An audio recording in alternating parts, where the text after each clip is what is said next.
देवताओं और दानवों का युद्ध, शंखचूड़ के साथ वीरभद्र का संग्राम, उन्हें उसके साथ भद्रकाली का भयंकर युद्ध करना और आकाशवाणी सुनकर निर्वित होना। शिव जी का शंखचूड़ के साथ युद्ध और आकाशवाणी सुनकर युद्ध से निर्वित हो विष्णु को प्रेरित करना। विष्णु द्वारा शंखचूड़ के कवच, तुलसी के शील का अपहरण, फिर रुद्र के हाथों त्रिशूल द्वारा शंखचूड़ का वध।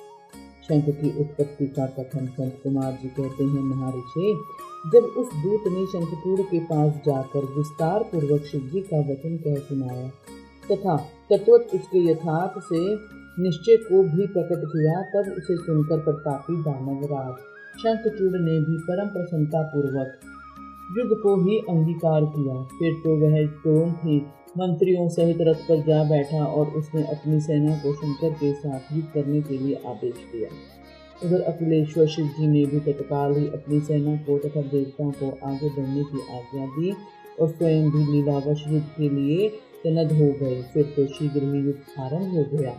उस समय नाना प्रकार के रणवाद बजने लगे, वीरों के शब्द और कोलाहल चारों ओर गूंज उठे।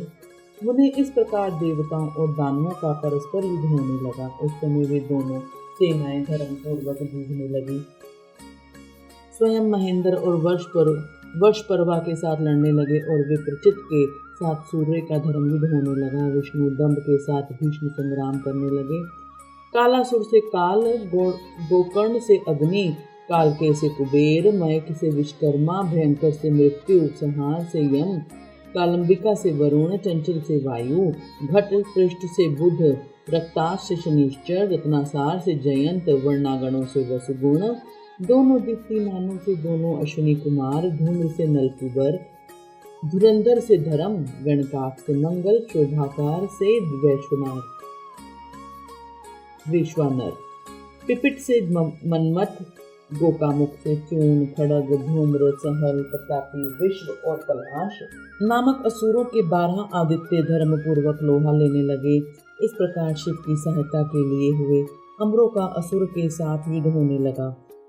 11 महारुद्र महान बल पराक्रम से संपन्न 11 भयंकर असुर वीरों से भिड़ गए।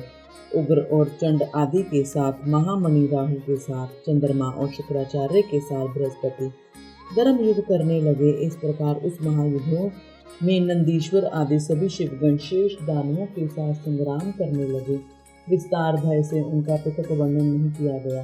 उन्हें उस समय सारी सेनाएं निरंतर युद्ध में व्यस्त थी और शंभु काले सुख के साथ वट वृक्ष के नीचे विराजमान थे। उधर शंखचूड़ भी रत्ना भरणों से विभूषित हो करोड़ों दानवों के साथ रमणीय रतन सिंहासन बैठा हुआ था। फिर देवताओं तथा असुरों में चिरकाल तक अत्यंत भयानक युद्ध होता रहा। तदंतर शंखचूड़ भी आकर उस भीष्म संग्राम में जुट गया। इस बीच महाबली वीरभद्र समर भूमि में बलशाली शंखचूड़ से जा भिड़े। उस युद्ध में दानवराज जिन अस्त्रों की वर्षा करता था उनको वीरभद्र खेल ही खेल में अपने बाणों से काट डालते थे। व्यास जी, इस समय देवी भद्रकाली ने समर भूमि में जाकर बड़ा भयंकर सिंहनाद किया। उनके उस शब्द को सुनकर सभी दानव मूर्छित हो गए। उस समय देवी ने बारंबार अट्टहास किया। मधुपान करके वे रण के मुहाने पर नृत्य करने लगी। उनके साथ ही उग्र दृष्टा, उग्र दंडा और कोट जी ने भी मधुपान किया तथा अन्य देवियों ने भी खूब मधु पीकर युद्ध स्थल में नाचना आरंभ किया। उस समय शिवगणों तथा देवों के दलों में महान कोलाहल मच गया। सारा सुर समुदाय बहुत प्रकार से गर्जना करता हुआ हर्षमगन हो गया।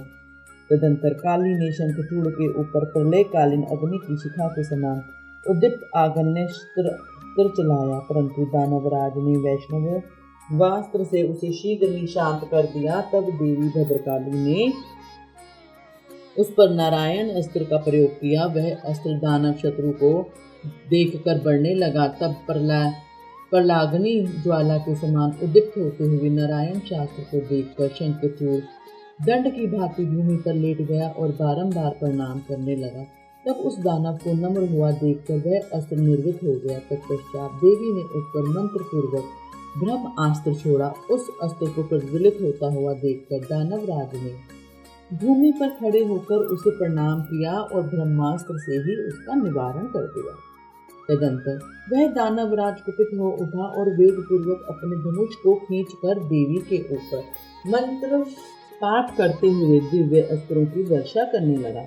भद्रकाली समर भूमि में अपने विस्तृत मुख को फैलाकर उन अस्त्रों को निगल गई, अट्टहास पूर्वक गर्जना करने लगी, जिससे दानव भयभीत हो गए। तब शंखचूड़ ने काली के ऊपर 100 योजन लंबी शक्ति से वार किया, परंतु देवी ने अपने दिव्य अस्त्र समूह से उसके 100 टुकड़े कर दिए, जो उन दिनों में चिरकाल तक युद्ध होता रहा और सभी देवता और दानव दर्शक बनकर उसे देखते रहे। अंत में देवी ने महान कोपावेग से उस पर वेग पूर्वक मुष्टि प्रहार किया। उसकी चोट से वह दानवराज चक्कर काटने लगा और उसी क्षण मूर्छित हो गया। फिर क्षण भर में ही उसकी चेतना लौट आई और वह उठ खड़ा हुआ, परंतु उस प्रतापी ने मात्र बुद्धि होने के कारण देवी के साथ बाहुयुद्ध नहीं किया। तब देवी ने उस दानव को पकड़कर उसे बारंबार घुमाया और बड़े क्रोध से वेग पूर्वक ऊपर को उछाल दिया। प्रतापी शंखचूड़ वेग से ऊपर को उछला और पृथ्वी पर गिरकर पुनः खड़ा हो गया, और उस महायुद्ध में वह तनिक भी भ्रांत नहीं हुआ था, बल्कि उसका मन प्रसन्न था। तत्पश्चात वह भद्रकाली को प्रणाम करके बहुमूल्य रत्नों द्वारा निर्मित अपने परम मनोहर विमान पर जा बैठा।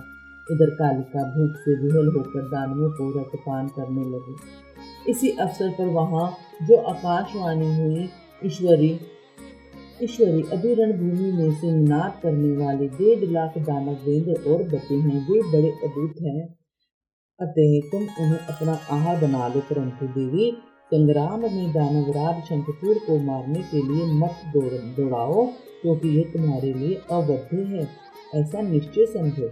आकाशवाणी द्वारा कहे हुए वचन को सुनकर देवी भद्रकाली ने बहुत से दानवों का मांस भक्षण करके उनका रक्तपान किया और फिर वे शिवजी के निकट चली गई। वहां उन्होंने पूर्वापर के क्रम से सारा युद्ध का वृत्तांत कह सुनाया। व्यास जी ने पूछा, महाबुद्धिमान चंद्र कुमार जी, काली का यह कथन सुनकर महेश्वर ने उस समय क्या कहा और कौन सा कार्य किया, उसे आप वर्णन करने की कृपा करें, क्योंकि मेरे मन में उसे सुनने की प्रबल उत्कंठा जाग उठी है। चंद्र कुमार जी बोले, मुने, शंभु तो जीवों के कल्याण करता परमेश्वर और बड़े लीला विहारी हैं। वे ग्वाली द्वारा कहे हुए वचन को सुनकर उन्हें आश्वासन देते हुए हंसने लगे। तदंतर आकाशवाणी को सुनकर तत्व ज्ञान विशारद स्वयं शंकर अपने गणों के साथ समरभूमि की ओर चले। उस समय वे महाविष्णु नंदीश्वर सवार थे और उन्हीं के समान पराक्रमी वीरभद्र, गणधर्व और क्षेत्रपाल आदि उनके साथ थे।